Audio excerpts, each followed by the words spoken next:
Manx Radio 1368, the best biking station in the world. Brought to you by Kawasaki Insurance. Fastamai, good afternoon. Welcome to Manx Radio Motorsports coverage of the final day of the Blackford Financial Services Pre-TT Classic Road Races. I'm Tim Glover and privileged to be in the best commentary box in the world. On the Castletown bypass, part of the 4.25 mile long Billown Course in the south of the Isle of Man. The story so far, a dry practice, but the rain came when we switched into race mode. First wins for Will Loader and Andy Hunt in the MSP-R singles races, and girl power to the fore as well, with historic podium places for Shelley Pike and Angela Cragg. A maiden victory for Andy Hornby in the Foraging Vintners 1100cc contest, and a third win in the Pre-TT for Rhys Hardesty in the Jeff Duke Junior Superbike. Definitely a very wet race. Unfortunately, the first three-wheeling sidecar race was postponed, and I emphasise the word postponed, as time for the road closure was running out, and the heavens really did open up with a torrential downpour. Well, it is the sidecar's first and last today, so let's give you that revised schedule. You get an extra race for your buck today. So the roads are now closed around the Billown Course. We've got first up, race 4, postponed from last night, the three-wheeling sidecar race over 4 laps.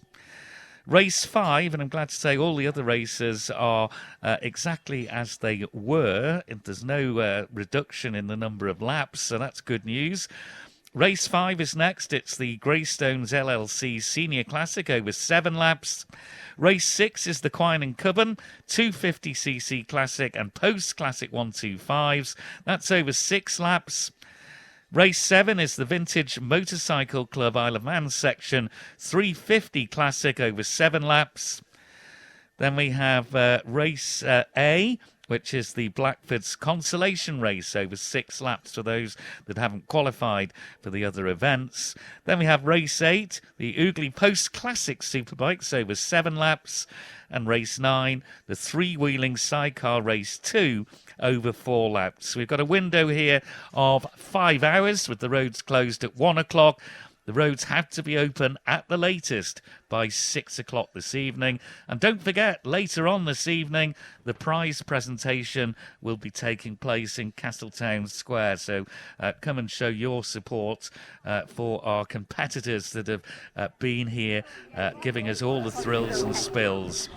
Well, the weather forecast, cloudy with hill fog and outbreaks of rain at first, but becoming drier for a time mid to late afternoon and evening, and the chance then of a few sunny spells this evening for a time, so it could still be a glass of rouge in the garden later, who knows.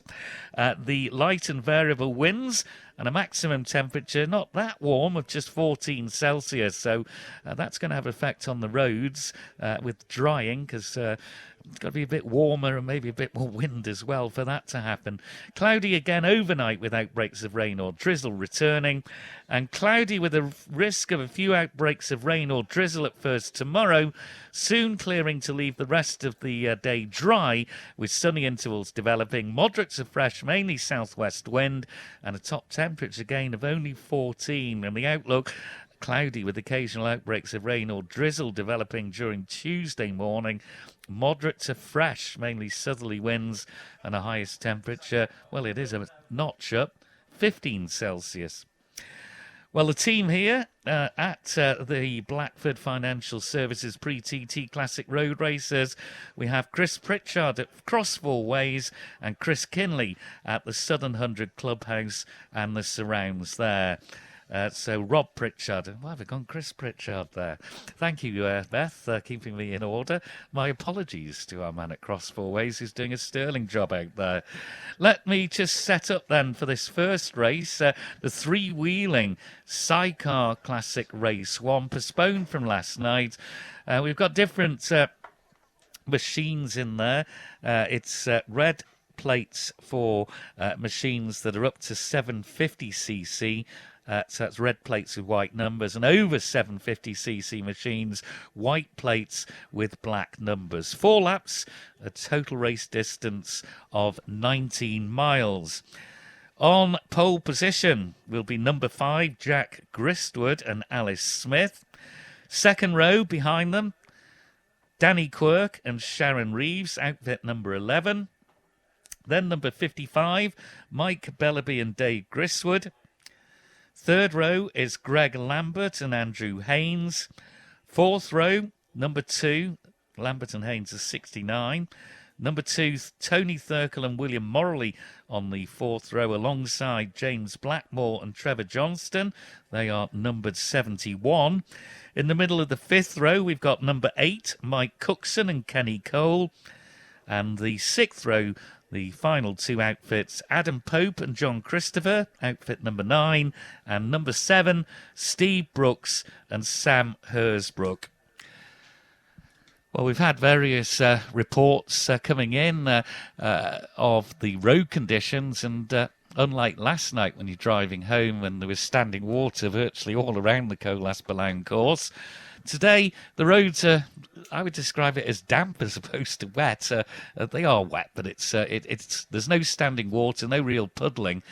It's nuisance rain rather than a downpour, and well, we might be lucky with that weather forecast later on, and we might start to see a racing line develop. We'll wait and see, but certainly my journey in from Ballabeg Corner and then up the Ballacagan Straight and then back here to the Castletown bypass. The roads, no standing water, and I think we've heard reports that's pretty much the same from people who've come the other way, maybe from Cross Four Ways and down past through Castletown Corner onto the bypass again.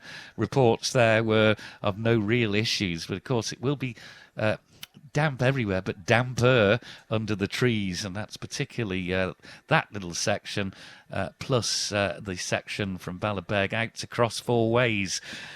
Well, let's go out to Cross Four Ways, and firstly, my apologies, where did Chris Pritchard come? It's the one and only Rob Pritchard at Cross Four Ways, and how are conditions out there? That's what everyone is going to want to know. Thanks, Tim. Yes, fast am I. Very good afternoon to everyone around the Colas Billown Course and beyond for this final day of the 2024 Pre-TT Classic Road Races. And thank you, Tim, for rechristening me on this final day of the meeting. Very much, if we're talking conditions, to mirror what you said, Tim, and what you're seeing at the start-finish line as well, it is damp here, but we're not seeing, as was developing late in the session last night, some of those little pockets of standing water on the entrance into Cross Four Ways. But indeed, with that sheltered set of trees on the exit of the corner, that might just be one thing that the riders and officials have to bear in mind. We did actually just a few moments ago, around 20 seconds ago, the 2 course inspection cars went through as well, so if there is any feedback that they have to give, no doubt they will give it once they've completed their run around the 4.25 mile course. Looking around us as well, I'm delighted to report that despite it being such a damp start to the day, in the last 2 or 3 minutes I've been able to put the umbrella down, as well as the raindrops are virtually non-existent at the moment, so hopefully that remains the case, and as Tim's pointed out, maybe we'll see some more racing lines developing around the course, including here at Cross Four Ways throughout the afternoon. Looking across over to my trusty weather vane, it's South Barrule. Can just about see a little bit of in the background there, but the cloud very much covering the summit there, so a little bit of low-hanging cloud still lying around in this particular region, but it does seem to have just moved into the distance away from us a good few miles away, and it's good to see as well the amount of spectators that are still turned up despite the rather dreary conditions here, alongside the marshals here at Cross Four Ways, who work tirelessly throughout the meeting, as do all the marshals around the course as well. So a nice turnout here at Cross Four Ways for this final day of racing. Looking ahead to the racing itself, as you pointed out, we're going to have a double header of sidecar racing as it stands as well, and Jack Gristwood and Alice Smith, who had a great campaign in 2023 as newcomers, on the top spot at the moment as well, starting on pole there. But just look at the improvement from that practice session, the qualifying session, from Danny Quirk and the newcomer passenger Sharon Reeves as well. They were a little bit just outside the top 3 pace from the first practice session, but really put the hammer down in the second to finish just 3.31 seconds off the pace of Jack Gristwood and Alice Smith in that second session as well. Just 0.873 seconds back from them was Mike Bellaby and Dave Gristwood as well. They've been consistently in and around those top 3 spots throughout the course of qualifying for this year's meeting. So that just means that it could close up quite a little bit just at the front there. Jack Gristwood and Alice Smith fourth, although they have had it their own way in terms of the timing so far, and they've had to work for that, of course. They've certainly earned it. Doesn't seem to be completely clear-cut as to how this race might just pan out in either the first or the second edition as well. Looking forward to a couple of the other races that we have got coming up this afternoon. We're scheduled to have this afternoon. A lot of eyes will be on that 250cc, 125cc combined race. We already saw that astonishing unofficial lap record set by Dan Sale in the 125cc post-classic in the final qualifying session. But just given the conditions, will we see anything close to that pace today? I'm personally, by instinct, maybe thinking not, but we'll have to wait and see. And let's not forget as well that Dan Sale was a retirement here at Cross Four Ways on that final lap of that final practice and qualifying session. So we'll be hoping from Dan Sale's perspective that he's been able to get that bike back into good condition, ready for that race later on. And of course, we can't go without mentioning the post-classic senior superbikes. And in terms of the timing so far, it looks like it could be a straight Manx shootout at the front between Joe Yeardsley and Marcus Simpson, but never rule out those in behind. There's a lot of experienced riders in there with plenty of ability that might just upset things a little bit. But in terms of the conditions, as you mentioned, damp, so maybe just a little bit more clarity this time, because we did have a mixture of both wet and dry during last night's session, but maybe that just gives a little more clarity, as I said, to the riders and officials on how today could pan out. So we're all ready for another day of racing here at Cross Four Ways. In the meantime, back to you, Tim. Thank you very much indeed, Rob. And I think I must have said Chris, because I assume everyone is Chris at Manx Radio, it seems, these days. So let's immediately go to a Chris Kinley, down at the Southern 100 Clubhouse and the surrounds. The course cars have been round already, and I think sidecars are getting ready to go out onto the Billown Course. Chris. Yes, good afternoon to everybody around. Number 8 just gone past us here, also number 7 just coming towards us, getting up to the little holding area position that they have up here. You can hear the little 750, I'll say little, 750 Suzuki just about to rattle past us. Here we go. Sounds sweet, doesn't it? And the other one, with Kenny Howells on the controls, is starting to roll himself forward as well. Let's pick up the noise on this one. Sounds nice, does Ken. Looks good as always, smiling as ever.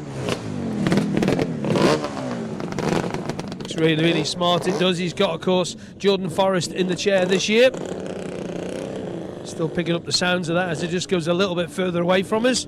We were kind of caught on the hop a bit, really, because we made our way up to the top there, and I didn't actually hear the klaxon go, so I just missed that because I had my headphones on, and I was just listening to what was going on. But we have made our way into the enclosure here. We've got a couple of bikes just coming out of the back of the outfits as well. Number 8 Dan Sale's going to be one of those on the little 125 that Rob was just talking about. Barry Davison's going to be another one heading out. He's got a special ticket that he has to get from the clerk of the course to let him go out at the back of this session. Pretty sure Dan wouldn't mind being in one of these chairs. Previous winner around here on the chairs. Pretty sure he's not won a solo race here yet, but that could change by the end of the day. So we're already moving on, Boris and all the guys. I'm sure Boris Kitchen down there will have his little eye on the racing, and also his other ear on the Leeds United, as I'm sure Tim will a little bit later on. Leeds against Southampton to get into the Premiership. But the sidecars are making their way out on the circuit there now. Kenny's machine just stopped, so hopefully they'll be able to fire it. Did have problems earlier on this week.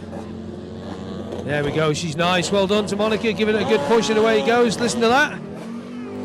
There's Dan Sale and also Barry Davison at the back of the group there now, just obviously had permission just to run something in. As he said, he did stop there at Cross Four Ways yesterday, maybe just to check something. But sidecars for the first race of the day is race number 4 in your programme. It's the three-wheeling sidecar classic race 1, and let's get out to Cross Four Ways. They're going to be coming around. They're all being around the far side of the circuit now. Let's hear from Rob Pritchard.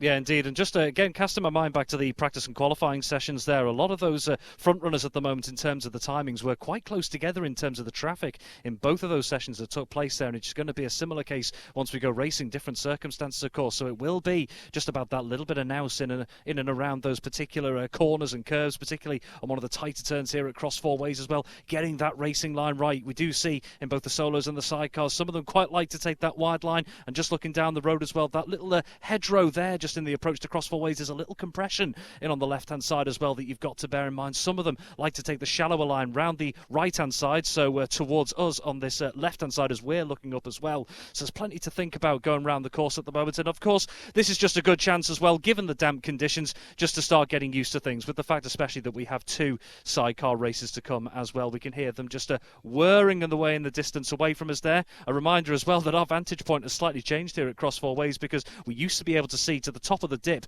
right down the road where the riders will be coming from in front of us. We used to be able to see over the crest to see who might be making a break for it down into Cross 4 Ways, but just with the way the tree line has developed over on this left-hand side in the last year or so, it means that we just have to wait a little bit longer. But here comes the travelling marshal interview as well. So that is the first of the machines on the way through, and then the first 2 sidecars on the way through, and the front of that is number 5, Jack Griswold and Alice Smith. Great running. The pace setters at the moment, the sidecar class. Number 55, Bellaby and Dave Griswold on the way through. Number 11, Danny Quirk and Sharon Reeves. Big improvements in that second qualifying session for them, followed by number 2, Tony Thurkel and William Morley as well. Had a great start in practice and qualifying, but just dropped off the pace a little bit.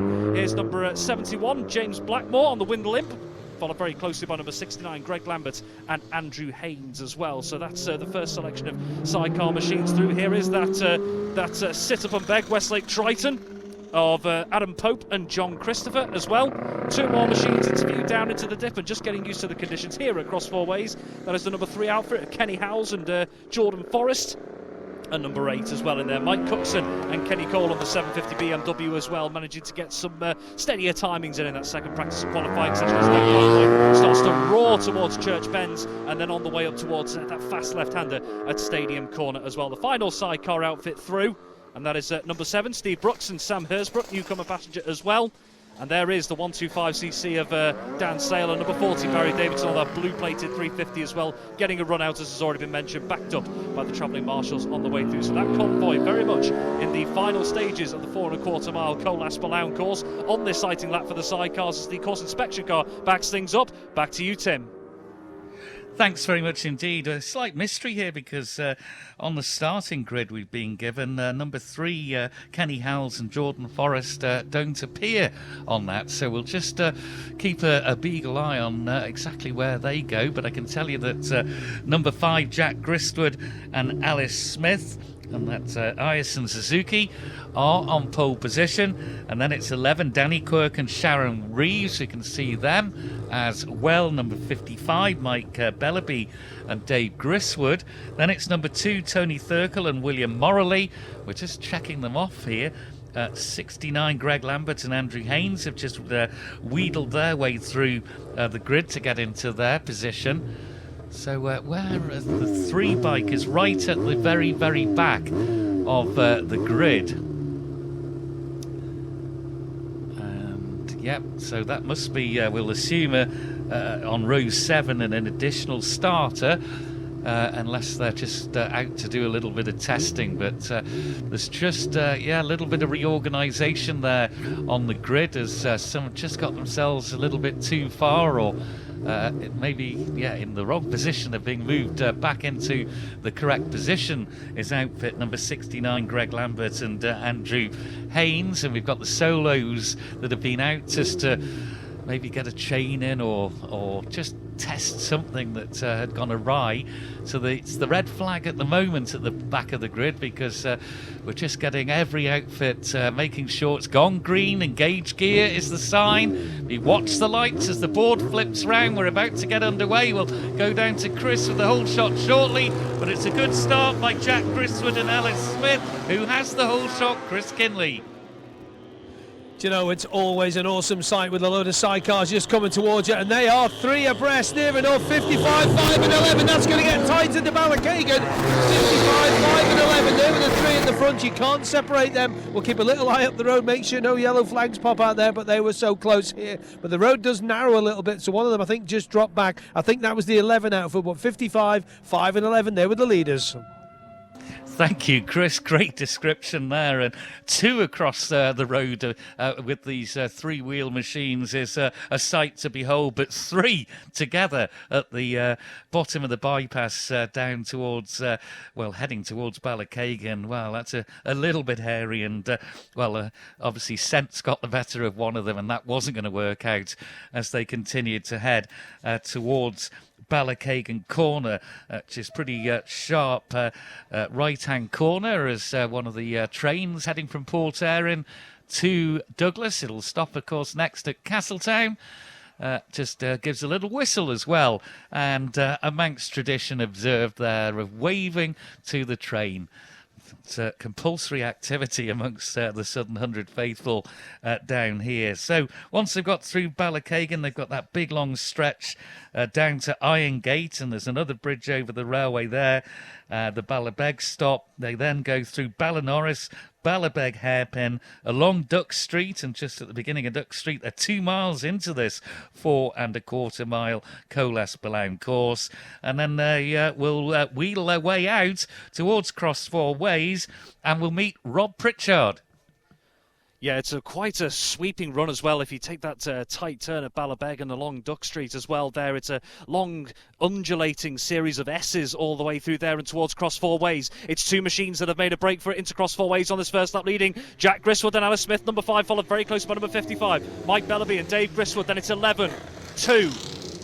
Then a couple of seconds back is Greg Lambert and Andy Haynes, number 69, followed by number 3. That's the outfit of Kenny Howells and Forrest as well. Number 71 in there as well, James Blackmore and Trevor Johnson as well. And now the number 9 outfit of Adam Pope and John Christopher. So Jack Griswood and Alice Smith leading through Cross Four Ways, only around a car's length or so. And at number 55, Mike Bellaby and Dave Griswood, who had a good start, as Chris mentioned as well. As number 8, Mike Cookson and Kenny Cole on the BMW make their way through Cross Four Ways as well. The travelling marshal backing up the car here just a few seconds back, but close together still. You mentioned there were maybe 3 abreast going into Ballakegan as well there. 2 have made a little bit of a break for it, but do not rule out Danny Quirk and Sharon Reeves as well. They were only about half a second or so back at most from those leading 2. Jack Griswood and Alice Smith first through Cross Four Ways. In close attendance, Mike Bellaby and Dave Griswood, the number 55 outfit. So those 2 making a break for it at the moment, but do not discount the machines in behind as well. Danny Quirk and Sharon Reeves will want to close the gap. Back to you, Tim. Yeah, there's machines pouring across the bridge and onto the straight here. Here's the first outfit through, and it is number 5, 55, 11 and 2, 69 and 3. What a good start by 3. Kenny Howells and Jordan Forrest. They were right at the back of the grid as we got the race underway, and that's number 71 through. So it is number 5 that leads, and that is Jack Griswood and Alice Smith. They're 1.234 seconds. That's the Chorley boys there, number 9, Adam Pope and John Christopher, safely through in 8th place. And here's the last of the outfits. Number 8 being Mike Cookson and Kenny Cole. So it's Jack Griswood and Alice Smith who are leading by 1.2 seconds ahead of number 55, and 55 is Mike Bellaby and Dave Griswood. So the Griswoods very much to the fore. In 3rd place and around 1.5 seconds back are number 11 being Danny Quirk and Sharon Reeves. In 4th place and just a second further back from 3rd is the outfit number 2, Tony Thurkel and William Morley.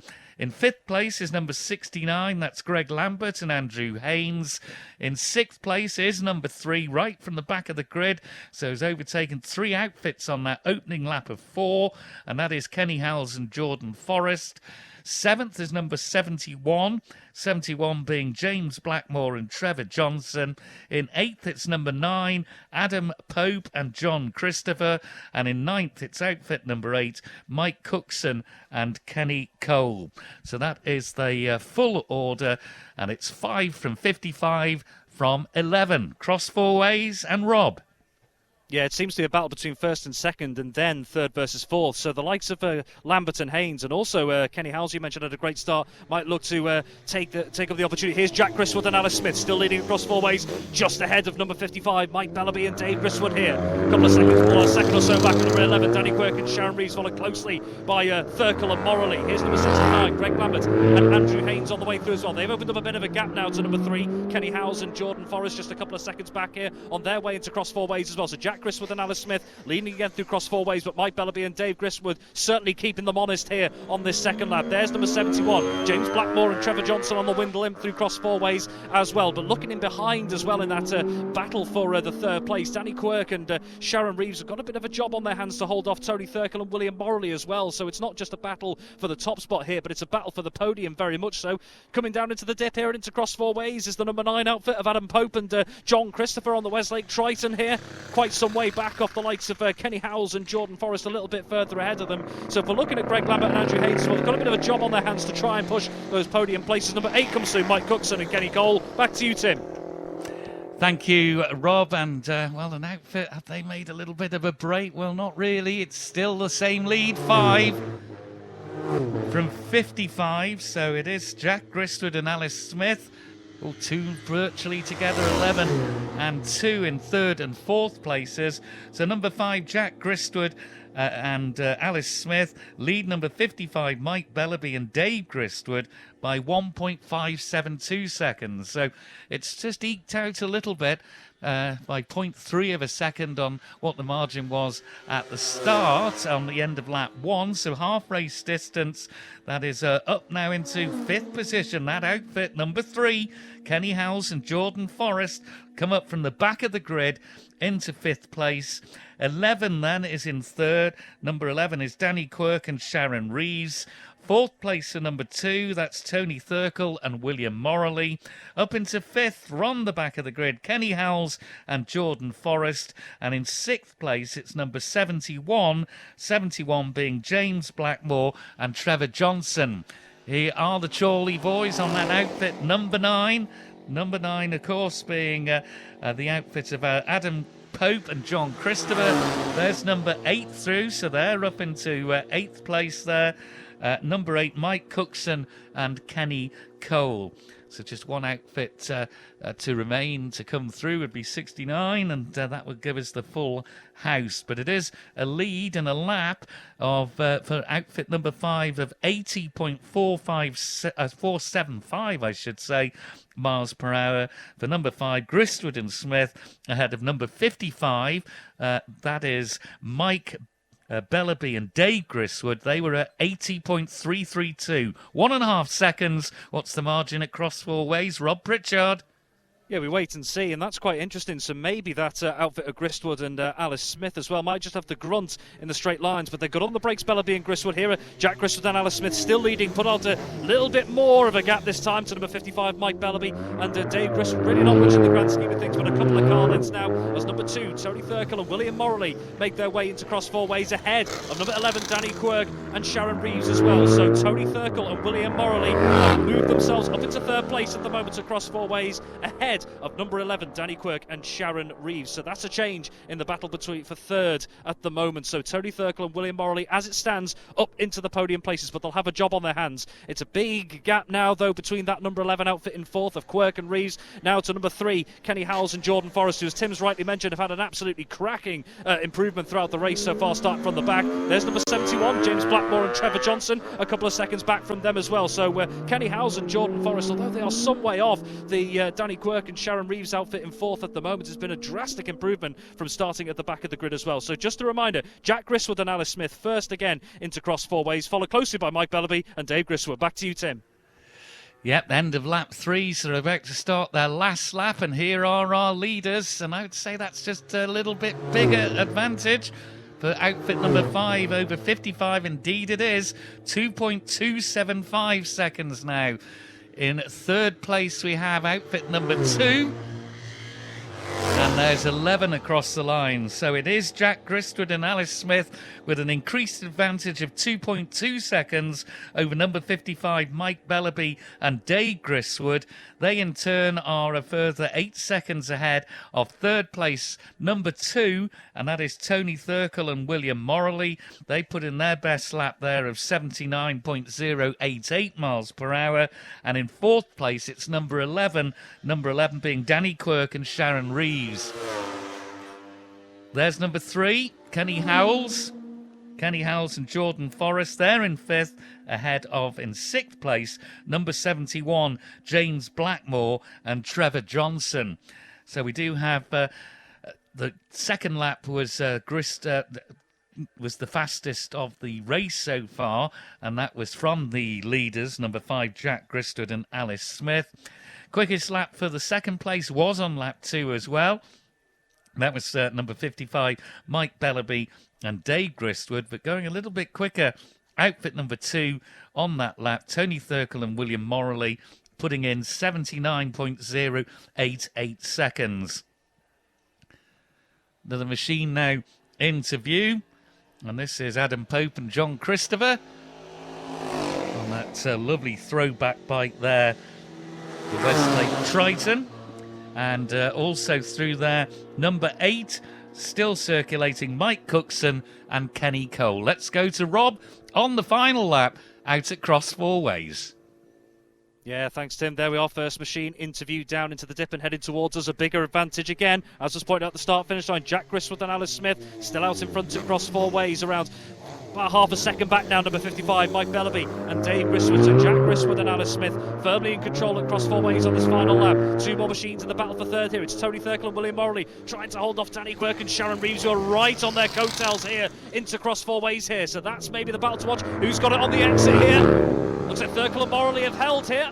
So that could be a great battle for third place, going right down to the finish in just a couple of moments' time as well. So they've really pulled out a gap to the rest of the field. Those front 2, Jack Gristwood and Alice Smith, still around half a second or so ahead of Mike Bellaby and Dave Gristwood. So still opening up that gap here a little bit across Four Ways, heading away and onto the remaining stages of this final lap. But watch out for that battle for third. Tony Thurkel and William Morley really having to hold off the advances of number 11, Danny Quirk, and Sharon Reeves as well. Back to you, Tim.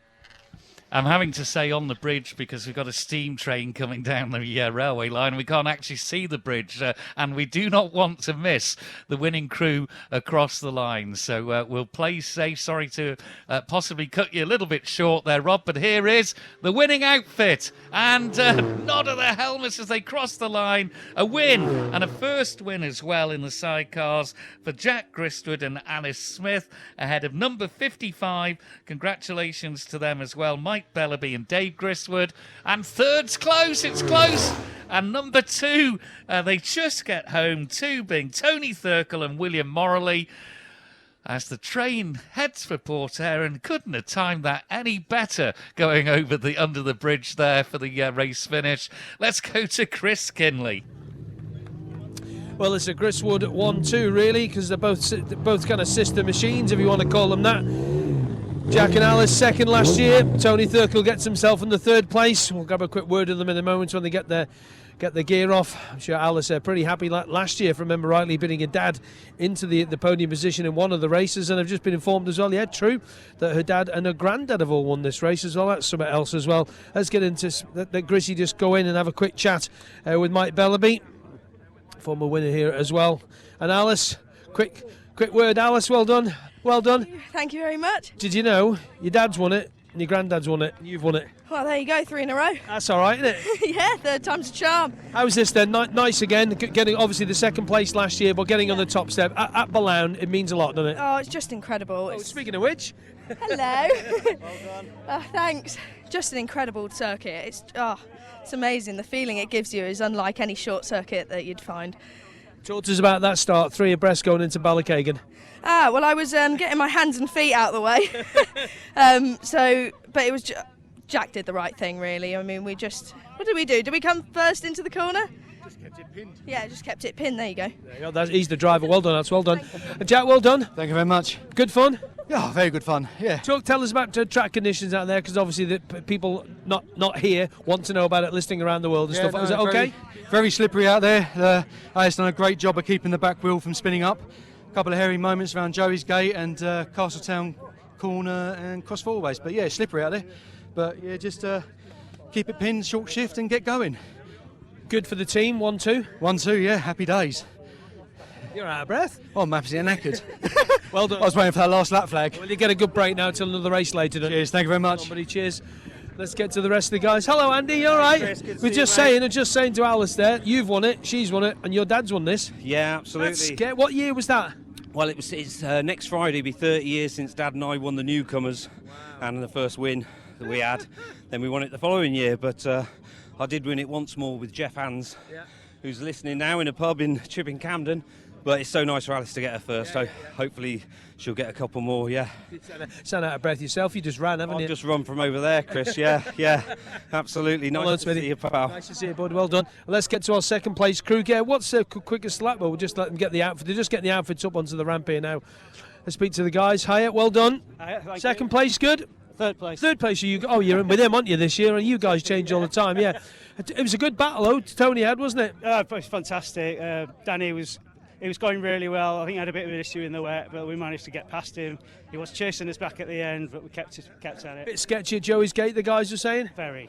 Is it underneath the trees there? Because there's quite a big overhang, isn't it? Over there, where the trees are, it's very, very slippy. I was having to hang on to the back the whole time, just about. From where you were at the start, because there was 5:55 and 11, 3 abreast going into their first corner. Give us your view on that. Oh, it looked fantastic from behind, but we had to catch them out. We struggled to get the first two, got away. We'll get in the pace up though. Next race we'll see. A few changes? No, just got to twist that throttle. Well, with Tony, thanks, Willie. Thank you very much. Tony, you all right? Yes, keep going. I'm knackered. Tell you what, that was some move you did there, wasn't it? On about the third lap, I think, when you got past Danny? Yeah, it was just like, if I don't do it now, I'm not going to do it. And then he caught me up again at cross fairways, I think. But I think, man, he's got a bit more acceleration out corner, but I think I just gain a little bit right at the top end. Yeah, you do. You can just see it here, can't you? Yeah. So, yeah, it was good. I think if we got away with these two, we might have given them a bit more of a race. But there was three abreast in front of us had nowhere to go. So I thought, oh, well, there you go. At least we're here having another go, better than last year. Oh, yeah, absolutely. Well done. Cheers, mate. Thank you. Cheers. Thank you very much. And where's the next crew? Where is Mike Bellamy and Dave Griswood? Let's speak to them over here. Come on, where's the second crew? Come on, boys. How was that? How much fun was that? Come on, talk to us, guys. How was that? How much fun was that? That was great fun, yeah, really good. A little bit slippy around the back section. And that's where Jack was easing off, and I don't blame him. And I thought, yes, we'll give him a run for his money. Well, you have a lot more experience around here than him. Talk us through that 3 abreast going into Ballycagan, because that was, oh goodness me. We all got a good start, didn't we? And it was a bit slippy, so I just thought, well, one of us is going to bottle it. And as it was, we just ran out of revs, so. You know, you've got to use your loaf a little bit when you go into the corner altogether, so it's a mass start on a road circuit, so everyone was pretty sensible, so it's good. All right, boys, let you get on the podium because we need to get going for the next race. Okay, thanks guys, well done. Thanks very much. Cheers, boys, well done, thank you. So there we go, there's the top 3 in the first sidecar race of the day, and I think Chris Beaumont from 3 Wheeling is going to do the presentation, I think. Sir Miles? Chris going to do the presentation? Yes, Chris, yeah, good man. Ladies and gentlemen, please welcome Chris Beaumont doing the presentation from 3 Wheeling. Give him a big round of applause. Puts a lot into the sidecar world, does Chris. Ladies and gentlemen, as the guys and girls, got to get that right, get themselves up onto the podium. In third position, number 2, Tony Thurkle and William Morley. There you go, steady on, Chris. Oh, God. So Tony's over there. Well done to Tony and William. They're going to get the shake of the hands and get the hats on from Chris. Get a big tap on the shoulder and a good handshake there. In second place, 55, Mike Bellamy and Dave Griswood. Well done, guys. Mike, of course, previous winner around here. They get the hats on. Get the blue hats. Green hat for third, blue hats for second, and red hats for first. And the race winners, Jack Griswood and Alice Smith. Good appreciation there of all the winners, and the winners will get the garland over their necks. There we go. Excellent stuff. Well done, guys. Well done to Jack and well done to Alice. So, ladies and gentlemen, once again, the top 3 in the first sidecar race: Tony Thurkle, William Morley, Mike Bellaby and Dave Griswood, and Jack Griswood and Alice Smith. Well done, guys. Tim, we'll hand it back to you because I've already had the klaxon for the next race. Back to you. Yeah, we'll just give you a little bit of the grid for the next race. And, well, great three-wheeling action to start. And they may have missed out last night, but they're getting a double dollop of action today. It is race 5 next, then, the Greystones LLC 500cc Senior Classic race, 7 laps, 29.75 miles. On pole position for this senior is number 1, Joe Yeardsley, ahead of number 3, Alan Oversby, and number 5, Paul Cassidy. Second row is number 100, Hefin Owen, 21, Will Loader, and 32, Aaron Hughes. And the third row, number 84, Nigel Moore, number 40, Barry Davidson, and number 16, Kelly Carruthers. Fourth row is number 24, Tom Snow, 39, Tomo Burnett, and 80, Mark Parrott. Fifth row, number 9, Chris McGahn, 11, Stephen Elliott, and number 7, and that is Harley Rushton. Sixth row, number 37, Chris Moffat, 22, Rod Graham, and 25, Andrew Guy. And then seventh row, the one competitor there is Stefan Radakovic. Travelling marshal just coming through as well. We've seen one of the course inspection cars back. We've heard the klaxon going. So I think without further ado, let's go down to Chris Kinley once again. Yeah, good to see a lot of spectators down here today, all taking in the sight, sound, and of course with the classic bikes, the old smells. 39 Tomo Burnett just stops right by us. Barry Davison goes past as well. Just checking the rear lights are on because obviously conditions are down a little bit. It is damp. Hefin Owen goes through in the Honda machine. Number 3, Alan Oversby. Alan and Julie asked me to pass on a thanks to people that why Alan wasn't out yesterday. They found a crack in the swing arm. When they go in after the race, they basically put the bikes up on a ramp and they just check it over because it is a road track, just to make sure nothing's broken, just to check seals, just to check joints, you know, the bearings and all this. And they noticed a crack in the swinging arm. And they got one brought over, and apparently one of their friends brought it to Heysham to the ferry and basically just asked a random person to bring it over for them, and there you go, he got the swing arm and he's making the start of the race. So I'm just going to make sure the rear lights are on these machines. Little buttons, there we go. Everybody seems to have them on at the moment. There we go. Nigel Moore's got his on. It's the smallest red light in the world, but it doesn't matter, it complies with the regulations. So I see the Traveller Marshals there on the Honda 5 blades, about to get themselves out. Number 1 there, that'll be Tony Duncan. Yeah, it's on, yeah, that's done. Yeah, just checking all that now. So a big field again. And at the back of this we've also got some guys who want to go out to do another lap. Tom Snow pulls up right alongside us again. Tom's rear light is on, and that is it now. We're ready to go. Chris Moffat just going past us as well with those distinctive glasses that he wears. Stevie Elliott just go out as well, 22. Just about to go also, 22. That's Rod Graham.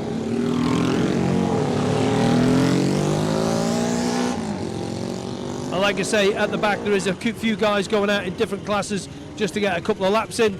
So no panic, Chris Moffat at all, just clicks it into gear. 55, Rhys Carlos are just not firing up at the moment. Just trying to get that little bike fired, but she's just not firing at all. Probably just carved up a little bit, to be fair. Hopefully they'll get it on the rolling road over there, maybe be able to get them out. But the machine's making the way out now for the Greystones LLC 500cc Senior Classic race. Going to have a 7-lap distance, cross 4 ways for the warm-up lap. Yeah, indeed, and there were developments yesterday, of course, weren't there, with regards to who might be fighting towards the front, because we heard of Adam McLean having to pull out at this meeting at the with gearbox issues on his machine, and Mike Brown also pulling out of the meeting as well for separate reasons as well. So those were 2 of the front runners. Adam McLean actually set the fastest time of 2:43.344, but with his withdrawal from this class, that means Joe Yeardsley promoted into the top spot there. But just looking a little further behind as well, in the last session that took, well, that's the first session that took place, so the second second session, Joe Yeardsley was way out in front on that Royal Enfield as well, ahead of 4.27 seconds ahead of number 5, Paul Cassidy and Brood, as did number 100, Heifer Owen. Big improvements in that second session of this 500cc Senior Classic class, so maybe one to keep an eye on. Number 21, Will Loader, he's already had a good pre-TT Classic so far, hasn't he? He's dominated in that singles classic, the opening race as well, and has also performed consistently in the other classes. Number 32, Aaron Hughes, and number 84, Nigel Moore were a couple of the standouts as well in the second session as well. Number 32, Aaron Hughes, 5th fastest, 2 minutes 55.549. Nigel Moore, 6th fastest, 2 minutes 56.055. We can hear the convoy heading towards us here. And there is the travelling marshal leading this first gaggle of machines who cross 4 ways, led by number 1, Joe Yeardsley. There's number 3, Alan Oversby. Number 5, Paul Cassidy. There's Heifer Owen, number 100. Will Loader, Kelly Carruthers and Aaron Hughes, number 32 machine, all on the way through as well. Another scutch of them. Number 40, Barry Davidson. There's Nigel Ward. Number 39, Tom Burnett. Number 24, Tom Snow as well. There's number 11, Stephen Elliott. And what's noticeable as we just watch the next few machines through, number 25, Andrew Guy, heading through cross 4 ways on this sighting lap. Number 22, Rod Graham, with the other machines making their way towards us. We've got 6 more making their way through cross 4 ways. What's noticeable after that first sidecar race as well is that some quite definitive racing lines have started to appear on the entrance into cross 4 ways, looking up the hill to where the riders have come from as they make their way out onto the exit. But as was pointed out by one of the sidecar crews at the end of that sidecar race, still rather slippery at the moment on the exit of cross 4 ways as well. So that is the convoy that's made its way through cross 4 ways and on its way towards Church Bends. We're just seeing the red and yellow striped flag out here at cross 4 ways just at the moment, but the convoy, we can hear it just making its way around the course into the distance, and no doubt they'll be coming into the eye line to Tim Glover. Thank you very much indeed, Rob. And we've seen machinery going across the bridge there at Castletown Corner and being led, of course, by one of the travelling marshals.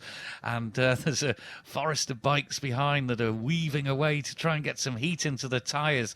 There's quite a cool day, but I'm glad to say the flags on the IFGL grandstand here on the start-finish straight on the Castletown bypass hanging very limply indeed, and the road's surface here does seem to be drying a little bit, certainly not wet now, but maybe just moist.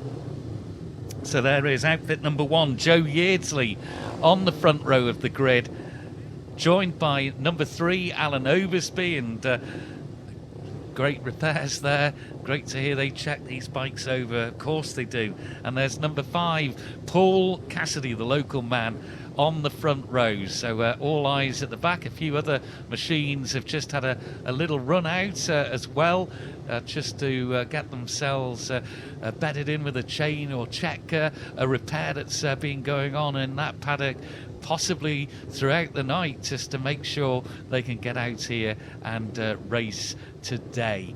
So the big afternoon of racing just at the back. The red flag still on display as a late this may be the one that was trying to start with Chris there at the back. No, I think he's another newcomer that's just getting another familiarisation lap in. The red flag held in the air. Now the green. Engage the gears and that board will flip round. Watch the lights. Revs go up, and away we go. And that's a good start by Yeardsley. All seem to be safely away. Chris Kinley, who is in the lead. That Royal Enfield bullet always quick off the line, but he's got a problem because number 3 and Alan Oversby's right alongside him. He's going to Malachy, but a good start, as you said, for Joe Yeardsley. But Alan Oversby, he's going to push him. Thank you very much indeed, as more travelling marshals from the back of the grid go through, and they'll station themselves at their respective points around the course.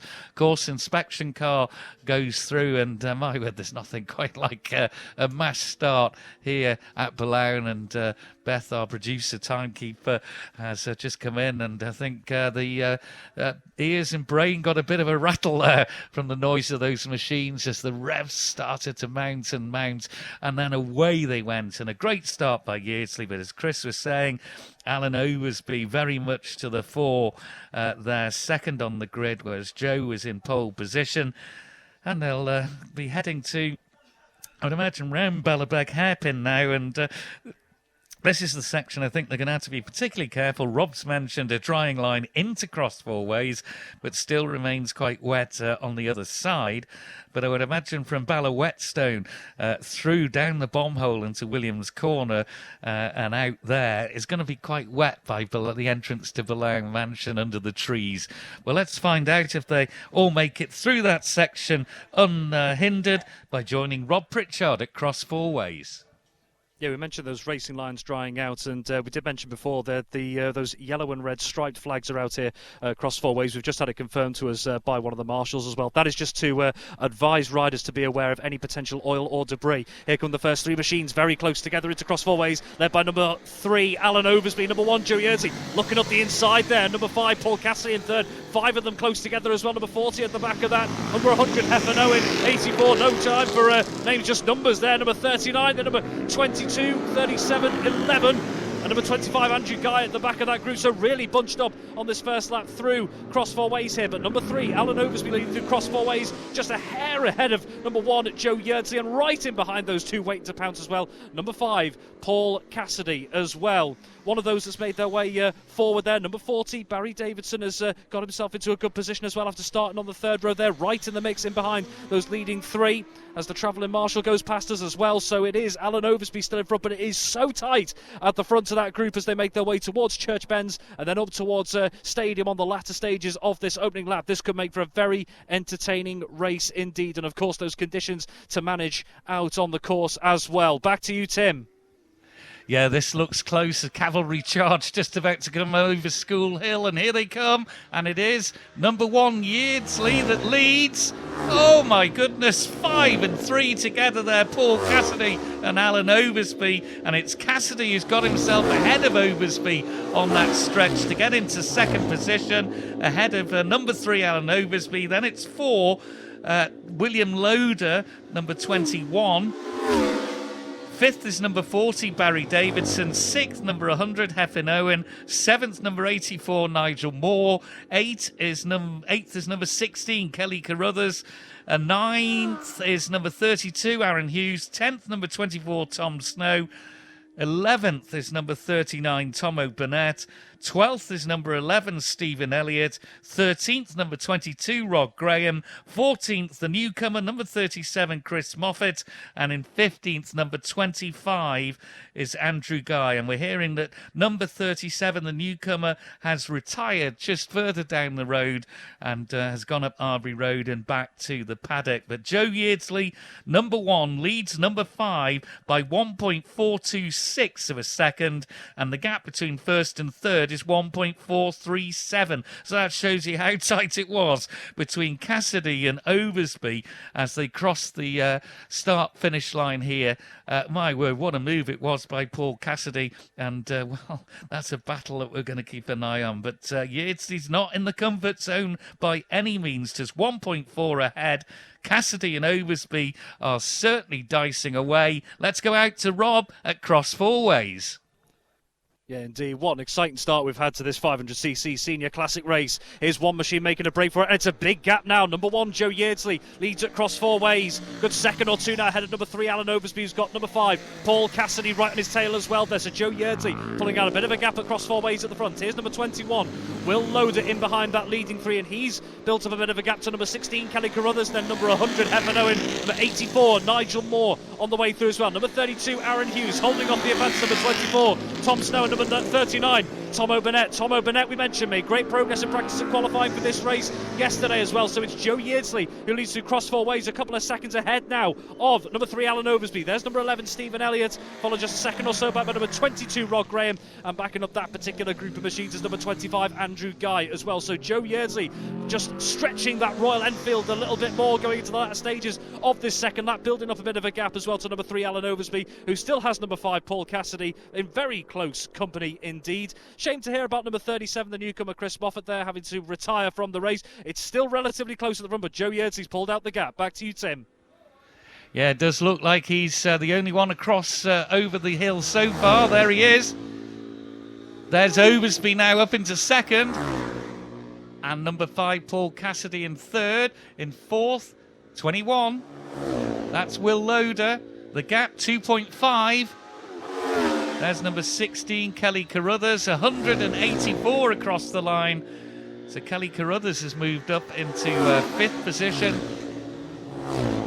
So Joe Yeardsley, number 1, 88.770 miles per hour, 2.576 seconds ahead of number 3, Alan Oversby, in 2nd place. Oversby, 88.187 miles per hour in 3rd place, and 1.9 seconds back on Oversby is number 5, Paul Cassidy, 87.257 miles per hour for the Castletown man. In 4th, number 21, Will Loader, 85.055. He's 6 seconds back on Cassidy. 5th and up into 5th, doing a lap of 85.719 miles per hour, is number 16, Kelly Carruthers. 6th, number 100, Heffin Owen. 7th, number 84, Nigel Moore. 8th, number 32, Aaron Hughes. 9th, number 24, that's Tom Snow. 10th, number 39, Tomo Burnett. 11th, number 11, Stephen Elliott. 12th, number 22, Rod Graham. 13th, number 25, Andrew Guy. So Yeardsley leads by 2.5 seconds at the end of lap 2. Let's go to Robert Cross Four Ways.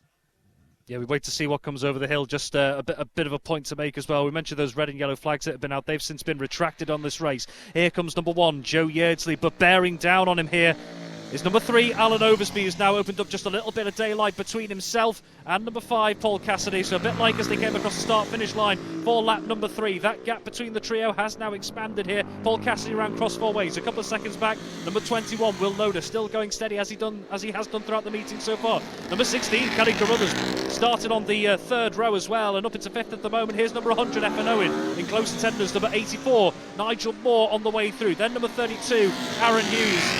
24, Tom Snow was closer last time through Cross Four Ways to the man in front, just dropping a little bit further back, and then about a second or so back from there. Number 39, Tomo Burnett as well. So Joe Yeardsley leading through Cross Four Ways, but it just seemed that Alan Oversby, maybe he just got a bit of pace heading up towards Cross Four Ways here, because he just seemed to have closed that gap a little bit, and in doing so opened up a big gap to himself and Paul Cassidy as number 11, Stephen Elliott, makes his way through Cross Four Ways as well. So Joe Yeardsley still leading on lap 3 here, but Alan Oversby looks to have picked up the pace. Back to you, Tim. Yeah, look closer as well on the bridge. There's Oversby, and something's flown off the back of the machine there. Number 1, and there's number 3. Yellow flag is out. There was something off the back of one of the machines there as they came over School Hill Rise, and there's a stationary yellow as there's a little bit of debris, I would imagine, now in the track. So it's Yeardsley 1.3 ahead of number 3, Alan Oversby. In 3rd, it's number 5, Paul Cassidy. 4th is number 21, Will Loader. 5th, number 16, Kelly Carruthers. And 6th, number 100, Heffin Owen. We've got waved yellows we're hearing as well out at Cross Four Ways. 7th then is number 84, Nigel Moore. 8th is number 32, that is Aaron Hughes. 9th, number 24, Tom Snow. And 10th, number 39, and that is Tomo Burnett. But there was definitely something that came off that bike. I think it was Joe Yeardsley's outfit as they came over the crest of School Hill Rise. And 88.940 was the lap there from Yeardsley. Oversby 89.563, but he's closed in. The gap was 2.5 previously. It's down to 1.378 seconds. And 3rd place, Paul Cassidy. He's dropped back from Oversby. Oversby clearly on a charge. In 4th place, number 21, Will Loader. 5th, number 16, Kelly Carruthers. 6th, number 100, Heffin Owen. 7th, number 84, Nigel Moore. Well, goodness me, do you want any more drama than we're getting in this senior race here? Robert Cross Four Ways. First 2 machines emerging here. Reminder of those yellow wave flags here across 4 ways. There is number 1, Joe Yeardsley, right on his tail. Is number 3, Alan Oversby, closing that gap right up at the moment as they both make their way through cross 4 ways. The first 2 machines, they pulled out a big gap to the next into the dip and heading towards us. Number 5, Paul Cassidy as well there, running in 3rd still at the moment here into cross 4 ways. So Joe Yeardsley leading through cross 4 ways, only around half a bike length ahead of number 3, Alan Oversby. There's number 21, Will Loader, still going steady in 4th place at the moment. And number 16, Kelly Carruthers, still holding strong in 5th as well. So that field really starting to spread out as the leaders make their way through. Here comes number 100, Heffin Owen, ahead of number 84, Nigel Moore. Heffernan Owen just opening up a few more bike lengths between himself and Moore into cross four ways, and then followed by number 32, Aaron Hughes here, who in turn has also opened up a little bit more of a gap between himself and number 24, Tom Snow, and there's number 39, Tomo Burnett as well. So Joe Yeardsley leading through cross four ways again, but right on his tail is number 3, Alan Oversby, who's pulled out a big gap now to Paul Cassidy in third. Back to you, Tim. Looked like it was two machines as one as they came over the bridge, and they're side by side. Little look back there by number 3, who's taken the lead. It's Oversby ahead of Yeardsley by 0.089 of a second. How close do you like your racing? Oversby, though, did have a look to see where Joe Yeardsley was, and Yeardsley seemed to be maybe putting in a little bit of a move there. 90.498 miles per hour on that fourth lap from Alan Oversby. He's taken the lead ahead of number 1, Joe Yeardsley. Yeardsley 89.720 miles per hour. 0.089 and just under 14 seconds back in third now is number 5, Paul Cassidy. Fourth is number 21, Will Loader. Fifth is number 16, Kelly Carruthers. Sixth is number 100, Heffernan Owen. Seventh, number 84, and that's Nigel Moore. Eighth, number 32 being Aaron Hughes. Ninth, number 24, Tom Snow. And 10th, just across the line there, number 39, Tomo Burnett. Still that stationary yellow at the top, and in fact it's a waved yellow we're seeing now just on the near side, and I think they're trying to make sure that riders are going onto the left-hand side of the road as they come out of Castletown Corner. In fact, we're just seeing a marshal going across the road with that waved yellow as well. So hopefully they've got whatever it was, the obstruction that was in the road, out of the way now. Let's go to Rob at Cross Four Ways. Yeah, and the yellow flags that were being waved here on the last lap or so, they've now been retracted as we await the arrival of the two leading machines. Here is number 3, Alan Oversby out in front ahead of number 1, Joe Yeardsley. Virtually nothing between them going into cross four ways. What a battle that's proving to be right now. Those two have pulled up a sizable gap. Joe Yeardsley on the exit, looking out on the right-hand side there. Wonder if he'll have made it past Oversby as they get toward Church Bends. We'll have to wait and see.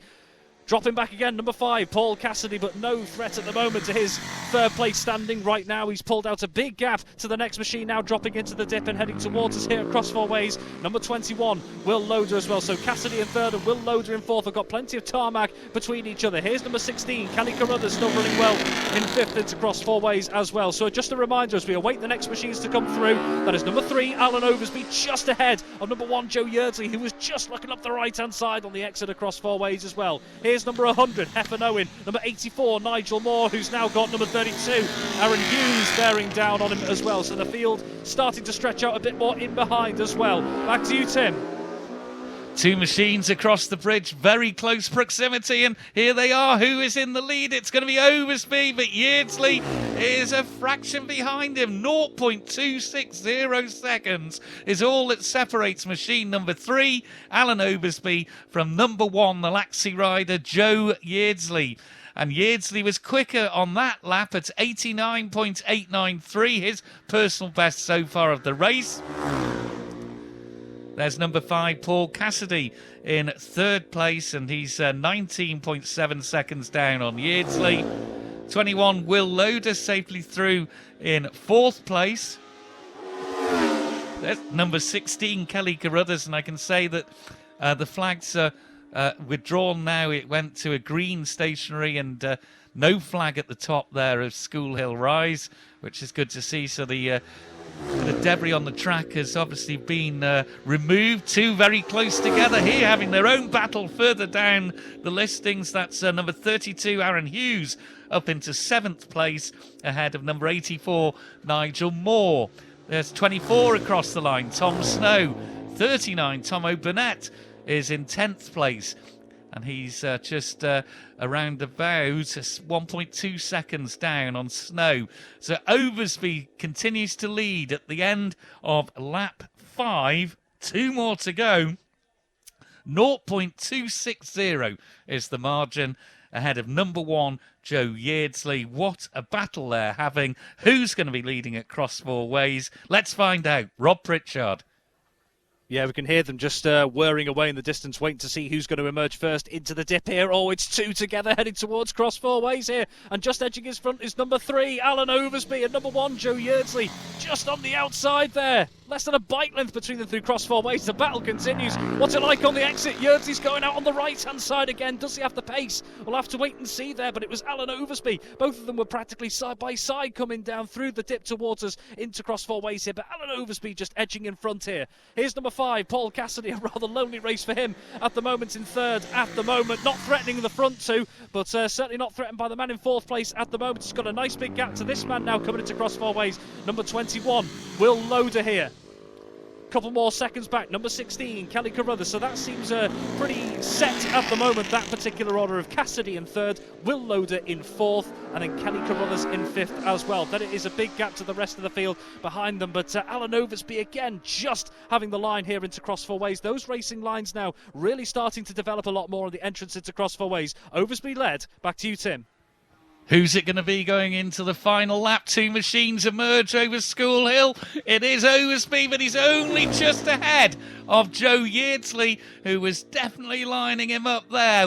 0.156 of a second. So Yeardsley has closed his quickest lap of the race so far. They're on the last lap. Yeardsley 90.024. Quickest of the race was Oversby on lap 4, 90.498. Here's the man in 3rd. Little acknowledgement as well of the last lap flag there from number 5, Paul Cassidy. Here's the man in 4th, 21, Will Loader. Number 16, Kelly Carruthers, is through in 5th position, but it is the battle on this last lap now between number 3, Alan Oversby, our race leader since, it was Yeardsley for the first 3 laps, but Oversby has led for the last 3. So Oversby by only 0.156 of a second. What a thriller at the Billown Course in this Blackford's pre-TT Classic Road Race meeting. So in 6th place is number 32, Aaron Hughes. 7th for number 84, Nigel Moore. 8th and up into 8th is number 24, Tom Snow. And number 39 just through there. The last machine across the line is Tomo Burnett. But is it going to be Oversby? Is it going to be Yeardsley? Well, breathless action. Let's go out to cross four ways. What a race, Rob.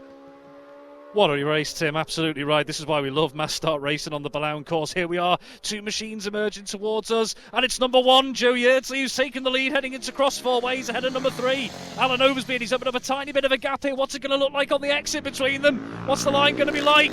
Joe Yeardsley's held it, and he's opened up a little bit of a gap as well, about 2 or 3 bike lengths as well. So Joe Yeardsley's really pulled the pin between the likes of Ballabeg and here as well. So we have a new leader at cross four ways on this final lap. Joe Yeardsley on the Royal Enfield ahead of number 3, Alan Oversby, on that Ruthless Racing Honda as well. They've really pulled out a gap, haven't they? It's been the case throughout the race so far. To this man, number 5, Paul Cassidy as well, still going steady in 3rd here.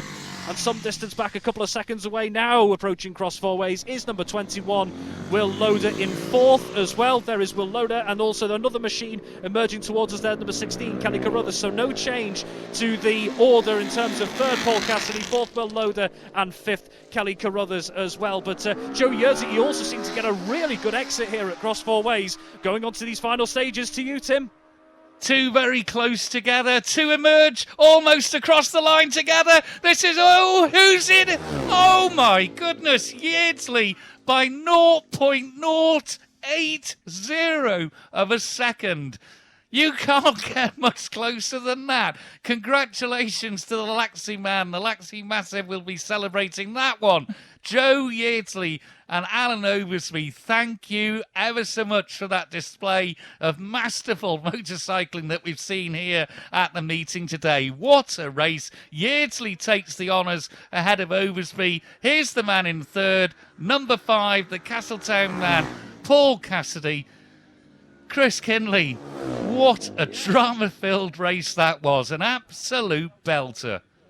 It certainly was an absolute cracker. Straight in, Joe off the bike straight away, big glug of water, goes to see the little one, gives the little one a kiss on the forehead and a big laugh as well. That's brilliant stuff. Joe, Do you know what? If there's any man you want to be riding against around Billown, it's Alan Oversby. When he went past, I thought to myself, please, just come this way a bit, just please stay behind him for a bit and learn. How much did you just learn off that man who's won 13 times around here? Yeah, it's amazing.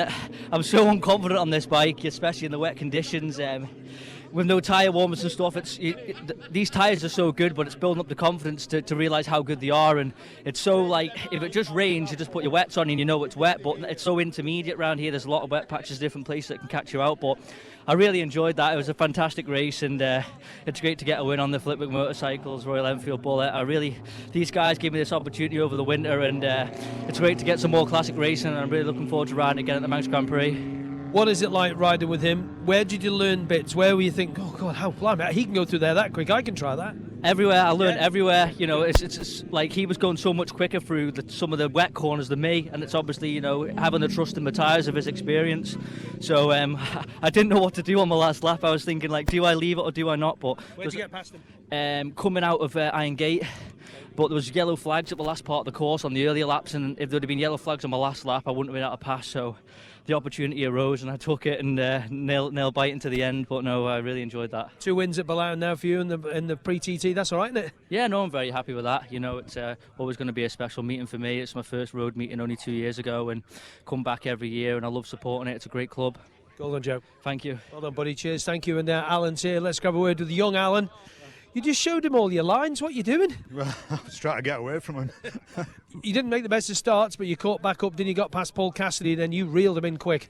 Yeah, we'd put some new tyres on. I was just a bit unsure at the beginning, so I had to feel my way around for a little bit. And once I got a feel of it, I was all right. Happy enough? Conditions a bit dodgy out there, you were saying in places? Yeah, the patchy, very patchy. Happy though, Al. Give us a smile. Oh yeah, I'm all right. I'm all right. Don't worry. Well done, Al. Yeah, thank you. Buddy. Well done. Nice to see you as well. And where's Cass? Here he is. Well done, young Paul. I'm not going to come anywhere near or knock you because you're a bit sore still. Cass, that was fun. You dropped back though on third lap.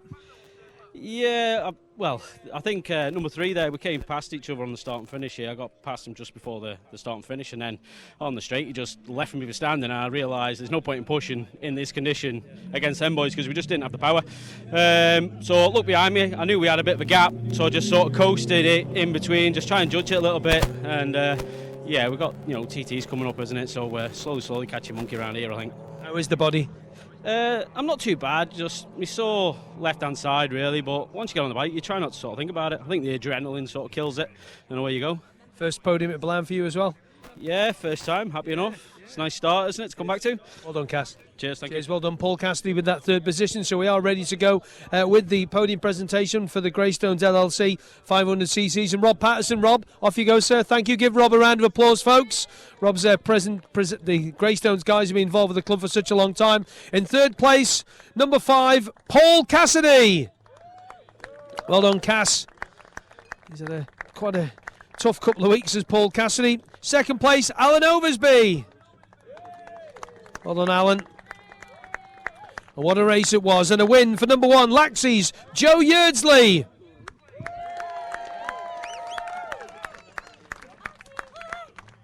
So there we go. There's your top 3 in the Forage and Vintners Craft Wine guys have provided more sparkling wine for the competitors. There's Paul getting his bottle. So 2 Manxmen on the podium there with Alan with that second position. Once again, folks, please, thank you very much. The top 3, Paul Cassidy, Alan Oversby and Joe Yeardsley. Well done, everybody, and thanks to Rob from Greystones. Tim. That was, I can tell you, the 18th closest finish in the history of all racing down here at the Billown Course, and that's a rich history as well. So one of the tightest finishes, and you'll be able to look that up on the website in the, if you like it, close, which lists all the closest finishes. But that one just slots in as the 18th closest finish we've ever seen down here at Billown. Well, if that wasn't enough, we've got potentially another absolute belter to come, because the man who made the headlines in the practices was, of course, Dan Sale in the 125s with unofficial lap records, both on Friday evening and during Saturday afternoon, yesterday afternoon. So what are we going to see in our next race? The Quine and Cubban Printers 250 Classic and 125 Post Classic race. 250 class, they're green plates with the white numbers, and the 125 class, black plates with white numbers. 6 laps ahead of us, 25.5 miles race distance, that is. Just to remind you, because this, even in these conditions, because you had such a margin over it, and the roads, it's fair to say, are starting to dry in the exposed sections. I'm sure it's still damp under the trees. The lap record for the 125s was set, in fact, last year by Owen Monaghan at 82.230 miles per hour. 82.230 miles an hour. That's what we need to look out for. So 6 laps. On pole is number 8, Dan Sale, ahead of number 17, the aforementioned Owen Monaghan. And joining them on the front row will be number 12, Richard Ford.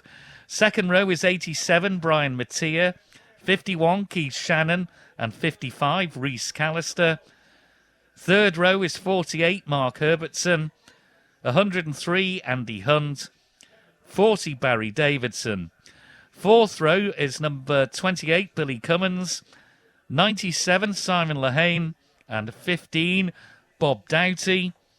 Fifth row, number 61, Richard Hunt. 63, Angela Cragg. And 69, Jeff Bates. And the sixth row, our final competitor in this outing for the Quine and Cubban Printers 250 Classic and 125 Post Classic. It's 76, Roy Phipps. Well, just going to head to Rob at Cross Four Ways while we wait news of the competitors assembling down at the dummy grid. And Rob, the 18th closest finish we've ever seen in the history of racing down here in the south of the island. That was something special. It was a cracker, wasn't it? And quite rightfully taking its place in some of the more dramatic finishes we've seen at racing here on the Colas Billown Course. It was nip and tuck, wasn't it? It just seemed to be that for the majority of that race, Alan Oversby just seemed to have the legs going from the likes of Ballabeg up to here at Cross Four Ways. But as Joe Yeardsley mentioned to Chris Kinley in that post-race interview there, he was just following him and learning from him in all sorts of different places, particularly in the wet, where he maybe thought that he didn't quite just have that confidence just to start with into those sheltered areas. So coming past the likes of Balla Whetstone and on the exit here from Cross Four Ways incidentally as well. But yeah, learning all the time there and just made his move on that final lap there. You wondered if he was going to make it past against such an experienced and successful competitor here around the Billown Course, but indeed he did and managed to hold it right towards the end. It was, I think, one thing that was crucial coming through here was just seeing the exit that Joe Yeardsley got here at Cross Four Ways, because when we saw Alan Oversby coming through, Joe Yeardsley always seemed to be right on his tail heading out there, so that Royal Enfield picking up the pace quite quickly, and that just seemed to be, once he did get in front,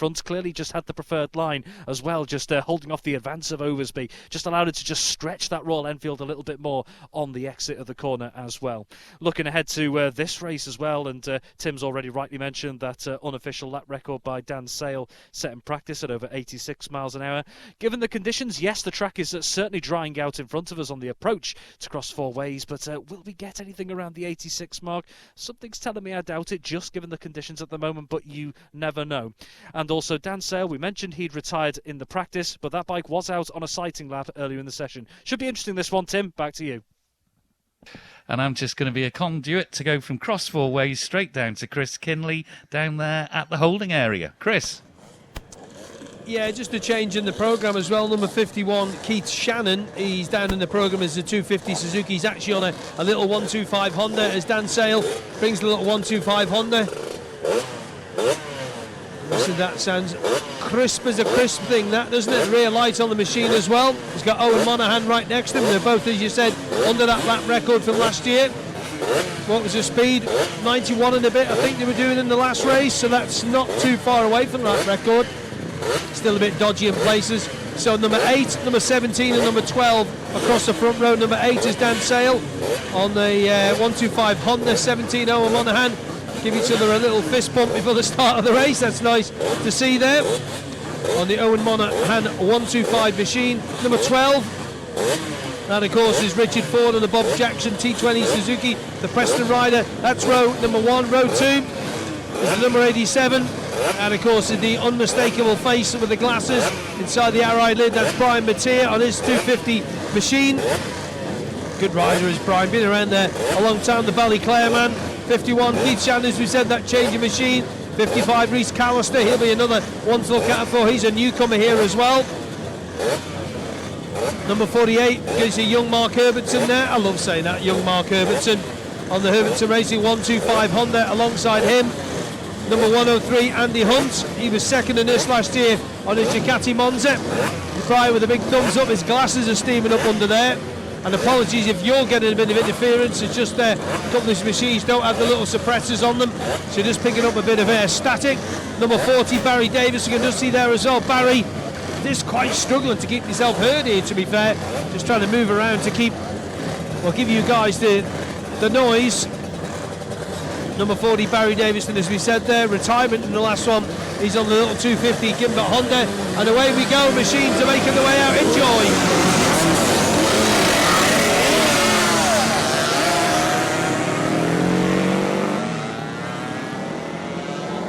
Number 63, got that podium yesterday, Angela Craig. Angela heads out into the blue haze of smoke. So the machines making their way round, should I say, on the warm-up lap. And let's get the warm-up lap build-up across 4 ways. Yeah, indeed. And just a reminder for those who don't know, this is in fact a combined 2 races in one. We have the 250cc Classic and then the 125cc Post Classic. So just a reminder of those, the 250cc class, you're looking for the green plates with white numbers. And in the 125cc Post Classic, you're looking for the black plates with white number. It's the 125s largely dominating towards the front row at the moment. So you mentioned Dan Sale and Owen Monaghan, who've already had the pace throughout the practice sessions already. But number 55, Rhys Callister, has to be given a mention. The man from Peel there, a newcomer in this clash on that 125 Natsukashi Racing Honda as well, so a great running from him as well. Keith Shannon, you did mention there, so that was good to point out that he's on a 125 and not a 250 out there, the number 51 machine, the previous winner in this class as well. We have one newcomer in this class as well, number 61 Richard Hunt, who's starting on the 5th row as well, alongside number 63 Angela Craig and number 69 Jeff Bates. And I do distinctly remember from last night's qualifying session, Richard Hunt made some storming progress on that Suzuki T20, a very popular machine in this class, as we can just hear the faintest noise of machines making their way towards us here at Cross Fourways. And just looking again at the track, and if you missed it before as well, we are starting to see areas of the entry into Cross Fourways really starting to dry out at the moment, but as has been pointed out already, it is likely to still be damp in those more sheltered areas, particularly on the exit from here and on that run from the likes of Ballabeg and up Duck Street and up towards Balla Whetstone as well. So that's something that they will still have to keep bearing in mind at the moment. Looking elsewhere across the grid as well, it was good running from number 87, Brian Mattia, 4th fastest in that second session, only 2.886 seconds of that of number 12, Richard Ford, who of course starts on the front row as well. Here is the travelling marshal leading the first machine through. There is number 17, Owen Monaghan, the current 125cc lap record holder. Number 8, Dan Sale, making the headlines in qualifying. Number 12, Richard Ford. 55, Rhys Callister out there. Keith Shannon, Brian Mattia. Number 48, Mark Herbertson through Cross Fourways. Number 103, Andy Hunt. 97, Simon Lehane. And number 28, Billy Cummins. 61, Richard Hunt, the newcomer, the aforementioned newcomer. Number 63, Angela Craig. 40, Barry Davidson. Number 15, Bob Doughty as well. At the back of this particular convoy is number 69. Jeff Bates on the way through Cross Fourways, followed by the 2 travelling marshals. So that's the convoy through Cross Fourways. Here's the course inspection car, comes towards us as well on this little sighting lap as well. I think what's going to be key, we've already seen that Dan Sale has got the pace at the moment in the 125cc class, but what can Owen Monaghan produce potentially off the line? He is the lap record holder for a reason, but that lap record of 82.2 could be in serious danger of being usurped given the pace of Dan Sale throughout the first 2 days so far. However, and we must remind people of this as well, it is a 6-lap race, and on some of these 250s and 125s, as glorious as they are to see, it can be a bit of a war of attrition mechanically for some of these things. I'll keep saying it, sometimes you have to treat some of these components like they're made of glass as you're going around the course here. It is a long race for these particular machines as well. I know we had a few retirements in the 125cc class last year, which only has 6 entries this year, but around on par, we should say, with what was happening in 2023, following an appeal as well going into these races to get more of them in, which is great to see. But plenty to think about. Back to you, Tim, at the start-finish line. Yeah, Travelling Marshal just about to cross that line now, and right behind him is number 17 in the middle of the front row, Owen Monaghan. Just looking to see where Dan Sale, he's just making his way through the grid that's starting to form ahead of him, and he now takes his place, the Sulby rider on pole position. There's number 12, Richard Ford. And I can see the Travelling Marshals at the back, and they're already at the top of School Hill. So the red flag is raised. We should see the green flag go up very shortly. It's the Rebs and everyone just looking ahead, waiting to see the sign go up. It does now. Engage gear. That'll be flipped around that board. Watch the lights. They're watching the lights. The Rebs go up. Oh, a bit of a jump start by number 87. But then Dan Sale got a good start. Let's see who's got the whole shot with Chris Kinley. Yeah, the riders kind of fan out with themselves, have moved themselves a little bit further down the road, and it is number 17 gets the lead. 51 comes through Keith Shannon, and Dan Sale right back in the pack.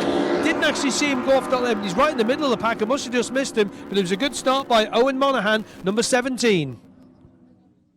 So that looks like initially a good start off the line by Dan Sale. He obviously got swallowed up there by the pack and has dropped back somewhat. So that is going to make this race really interesting now. And of course, he has been out doing a few sighting laps and had that issue where he pulled in at Cross Four Ways yesterday afternoon in the practice. So maybe something mechanical with the bike. They have been working to sort that out, get it sorted for racing today, and maybe it isn't, but maybe just something happened that unnerved Dan on that start, and that's the reason he's fallen back, and the bike will be perfectly okay, and he will make his way through the pack. Lots and lots of questions in the very early stages of this Quine and Cubban Printers 250cc Classic and the 125 post-classic race. It is over 6 laps, I beg your pardon, 6 laps, so that's 25.5 miles of great drama ahead as we wait to see who's going to be there at Cross Four Ways. Is it going to be the existing lap record holder, Owen Monaghan? 82.230 miles per hour is the mark we're looking for. Let's go to Rob at Cross Four Ways. Yeah, he may have had the whole shot, Owen Monaghan, but Chris did mention it was a good start off the line for number 51, Keith Shannon as well. 2 machines have made a break from it from the pack. It's number 8, Dan Sale, right up into top spots. He's made up some big ground ahead of number 17, Owen Monaghan, just a bike length between them. There's number 12, Richard Ford, the first of the 250s. Ahead of number 51, Keith Shannon on the 125. Barry Davidson, Simon Lehane, Andy Hunt, Mark Herbertson, Brian Mattia, Reese Callister, number 28, Billy Cummins moving up the inside there, great manoeuvre. And number 15, Bob Doughty, a couple of seconds ahead of number 63, Angela Cragg, and number 69, Jeff Bates, a couple of seconds back off Angela Cragg as well. But my word, as Dan Sale made up some ground there. Mentioned he might have just had a poor start, caught up in the back there. There's some real ground to make up, but he must have caught some serious pace on the way from Ballakegan all the way through to us at Cross Four Ways, because it is Dan Sale back at the front of the pack here, just ahead of number 17, Owen Monaghan. That looks, at least in the early stages, could be a very exciting duel indeed. A reminder, the first of those 250 machines on the green plates through was number 12, Richard Ford there, running in third overall. But those 2 125s just opening up a little bit of ground. Back to you, Tim. Yeah, just the one looked as if it got a bit of a gap at the front there, and I think it is the Mr. Sale. He's just having a look down at the left-hand side of the bike. There's number 17 in second. That's Owen Monaghan. 2.361 seconds the advantage. In third, number 12, Richard fourth, and in fourth, it's 51, Keith Shannon. Here's the cavalry.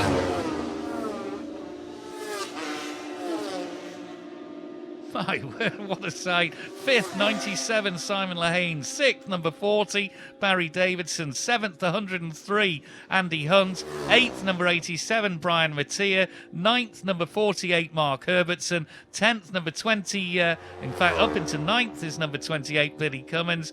10th is number 61, Richard Hunt. 11th, number 55, Reese Callister. 12th, number 87, Brian Mattia. 13th, number 15, Bob Doughty. 14th, number 63, Angela Cragg, and 15th, number 69, Jeff Bates. So it is Dan Sale who has the advantage. 3 minutes and 08 seconds the time for that lap for Dan Sale. And looking at the lap record for the 125, I haven't got the time actually on that one, just the speed, 82.230 miles an hour. So it's a 2.361 second advantage for Dan Sale over number 17, Owen Monaghan. Dan Sale is outfit number 8. In third, number 12, Richard Ford. So quite clearly that start was just a poor start from Dan Sale, or a better start from the others on the grid than Dan Sale had. Did have a little look down the left-hand side of the bike. Might have just been seeing where Monaghan was. Might have been seeing if there was a little bit of an issue with his 125 machine. Lots of questions. Let's go out to Robert Cross Four Ways. And Dan Sale is on the way through. He's opened up a much bigger gap now to number 17, Owen Monaghan there. So Dan Sale storming away on the exit across four ways with number 17, Owen Monaghan. A good second or so between the two of them now. So Dan Sale's pulled the pin a little bit. Here's the first of the 250 machines. Number 12, Richard Ford, very much leading that 250cc class at the moment. A couple of seconds back, number 51, Keith Shannon on the 125. Second in the 250s, number 87, Brian Mateer. And then number 103, Andy Hunt, who's got Barry Davidson, number 40. There in down is a 48, 97 and 28. Mention number 97, Simon Lehane. There's 55, Reece Callister. Number 61, Richard, and number 15, Bob Doughty as well. You mentioned Simon Lehane, number 97, moving up into 5th place overall. Started all the way back on the 4th row as well. So that's a lot of ground that's been made up there by number 97, Simon Lehane. So far, there's a right old scrap going on for the podium place in the 250cc race. And here's the latest of the 250 machines on the way through. Number 63, Angela Cragg. Great day for Angela yesterday as well. Back to you, Tim. Yeah, machine about to come into our view over School Hill, and it is Dan Sale, and he's got a comfortable lead. Again, he looks down on the left-hand side. It is 85.454 miles per hour. That is a class lap record for Dan Sale. 85.454 miles per hour, and second is Owen Monaghan, and he's inside his existing or previous lap record at 83.348 miles per hour. But Dan Sale 6.886 seconds ahead. 5 into view. Third, number 12, Richard Ford. Fourth, number 51, Keith Shannon. Up into fifth, number 103, Andy Hunt. Sixth, number 97, Simon Lehane. Seventh, number 40, Barry Davidson. Eighth, number 87, Brian Mateer. Ninth, number 28, Billy Cummins. 10th, number 48, Mark Herbertson. 11th, number 55, the newcomer Reece Callister. Another newcomer in 12th, number 61, Richard Hunt. And in 13th, number 15, Bob Doughty. But a lap record from Dan Sale, 85.454. It's not just a new lap record. He's absolutely obliterated the previous mark there. And that lap per time is under 3 minutes. 2 minutes, 59.043 seconds.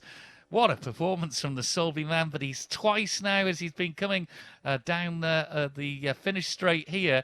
He's just had a look down on the left-hand side. Number 63, Angela Cragg, is a retirement. Let's go out to Cross Four Ways. Rob Pritchard, wow. That lap record absolutely annihilated, as you say, Tim. And here he is, your race leader, number 8, Dan Sale.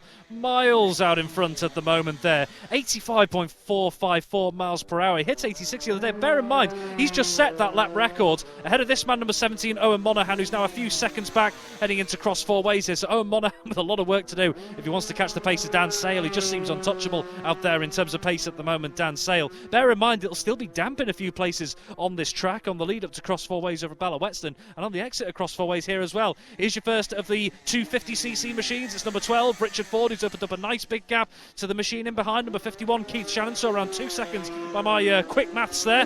Number 87, Brian Mateer, second in the 250cc class as well. Still running well there. Whole gaggle of machines, 5 of them led by 103 Andy Hunt, third in the 250cc's. 97.48, all going in there. That's brilliant stuff. There's a huge group of them on the way through there. Number 55, Reece Callister through Cross Four Ways, the newcomer as well. 2 more. Number 61, Richard Hunter, just bearing down on him a little bit. is number 15, Bob Doughty. Back to you, Tim. Yeah, machine spotted and comes into our view, and it is Dan Sale. That sounds so sweet. Not even a look down this time, but hasn't improved on that lap record that we saw. Here's the man in second. And it is 17, Owen Monaghan, and there's a big gap now. 10.92 seconds is the advantage that number 8, Dan Sale, has over number 17, Owen Monaghan. So that's 3 laps completed, half race distance. This is a 6-lap affair. Here's number 12, Richard Ford across the line. That's 51, Keith Shannon in 4th. 87, Brian Mattia is up into 5th position. It's 5 together.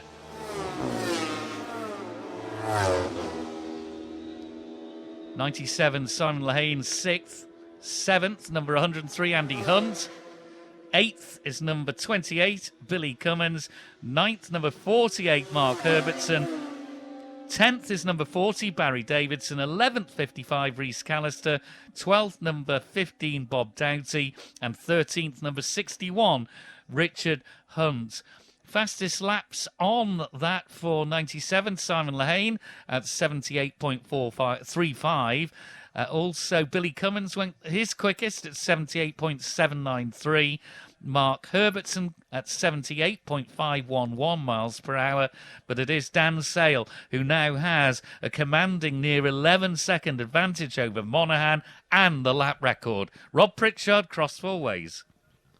Waiting for the first machines to drop into the dip in front of us and towards Cross Four Ways now. Dan Sale with that huge lead now. He'll just want to make sure that 125 makes it home for the rest of the race. Still a few laps to go here. Here he is, number 8, Dan Sale, commanding at the moment in that 125cc class. Must say, though, the real battle to keep an eye on that looks the closest to the most probably for that final podium spot in the 250cc's that's currently being led by Andy Hunt. Here's number 17, Owen Monaghan, still dropping back a couple more seconds on Dan Sale as Owen Monaghan blasts out through Cross Four Ways there. So it'll be interesting to see this 250cc battle. We mentioned that number 12, Richard Ford, is running 3rd overall across the classes and way out front of the 250cc's. And number 87, Brian Mattia, 5th overall at the moment. But in behind, number 103, Andy Hunt, has got the likes of Billy Cummins on his tail in there for 40, Barry Davidson. Here's number 12, Richard Ford there through Cross Four Ways, followed by a second or two later, 51, Keith Shannon in the 125s. Number 87, Brian Mattia. Is Brian Mattia making up a little bit of ground here on number 12? Richard Ford, we'll have to see.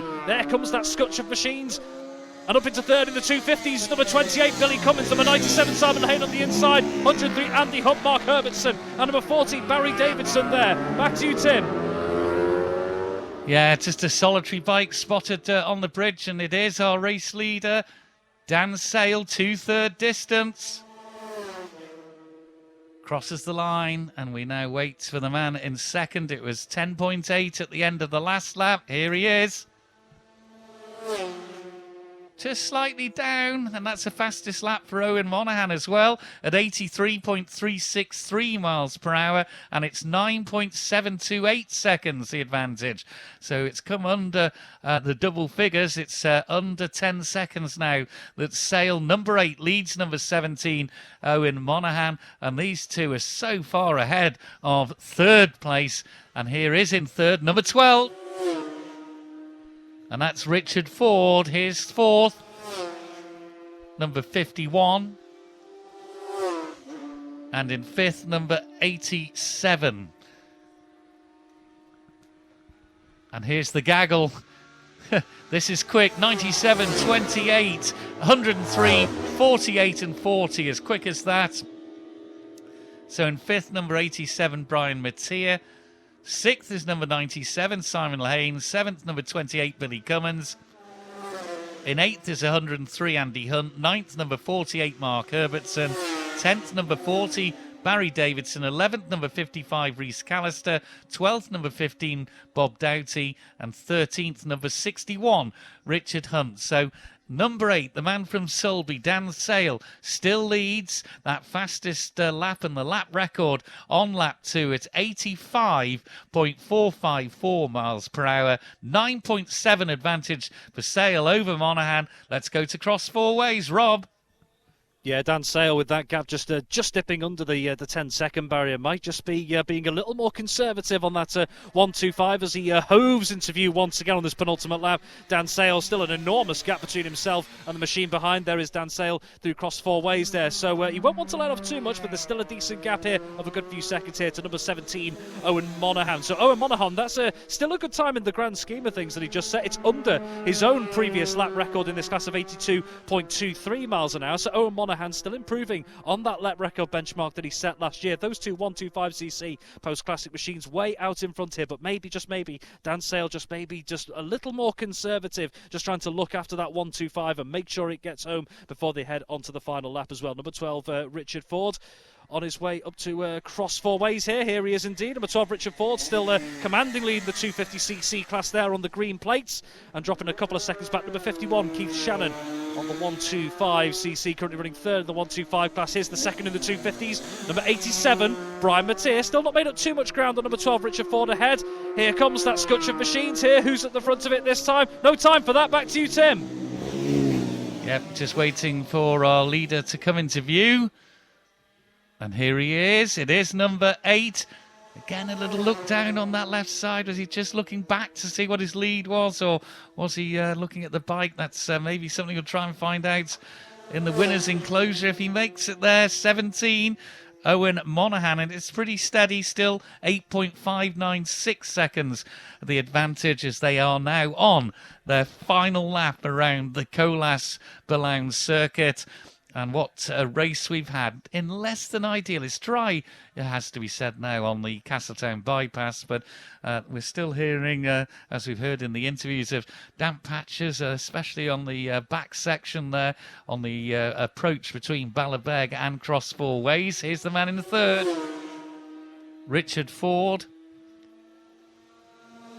And there's 51, Keith Shannon in fourth, and this should be 87, Brian Mateer in fifth.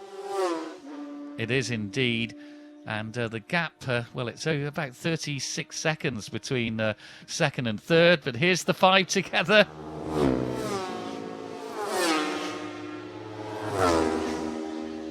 So 6th up into 6th, number 103, and that is Andy Hunt. 7th, number 97, and that's Simon Lehane. 8th, number 48, Mark Herbertson.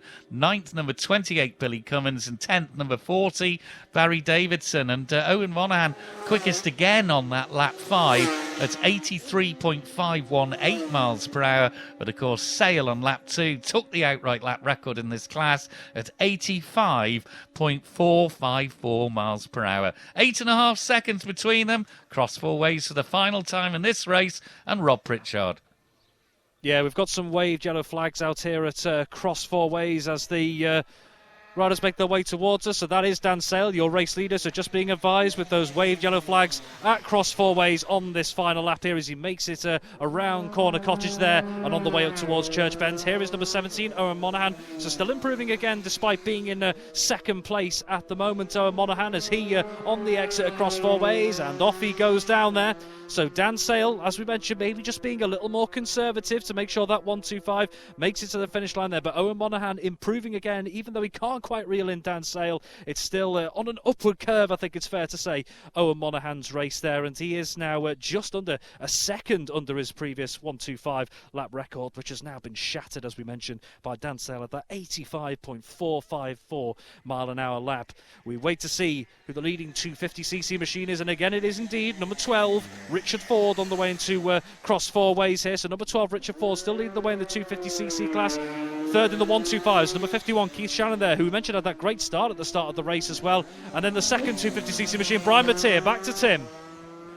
Yeah, machine spotted across the railway bridge, and he is going to do it. Is this a win for the Solby man? It is. Dan Sale, in a record-breaking fashion, takes the win in the Quine and Cubbon Printers 250 Classic and 125 Post Classic. There's the man in second, number 17, Owen Monaghan. We'll bring you news of who's in third. But let's go straight to Chris Kinley. What a record performance, a record-breaking performance to take the win from Dan Sale. Absolutely, good stuff for Dan. Gets a big round of applause as he comes in here. The Lieutenant Governor here, Sir John is here, as also John Lorimer. Owen Monaghan in as well to give a fist pump at the start. They've just done a fist pump at the end, 85.454, and Owen Monaghan 83 and a bit over his lap record. The first of the 250 should be home next, should be Richard Ford. He should be through, but Dan Sale is in, Owen Monaghan is in, and Keith Shannon will keep an eye on as well. He's on the 51 bike. Back to you, Tim, because I think it is tight between the top three in the 250s as well. Needs to keep an eye on that. Yeah, 12th, it's number 12, Richard Ford is home in third, and number 51, Keith Shannon is the third of the 250s in fourth overall, and 87, Brian Mateer has crossed the line. Brian Mateer is on a 250. And the flag is out for number 97. That's Simon Lehane. He's on a 125. 48, Mark Herbertson across the line. He's a 125 as well.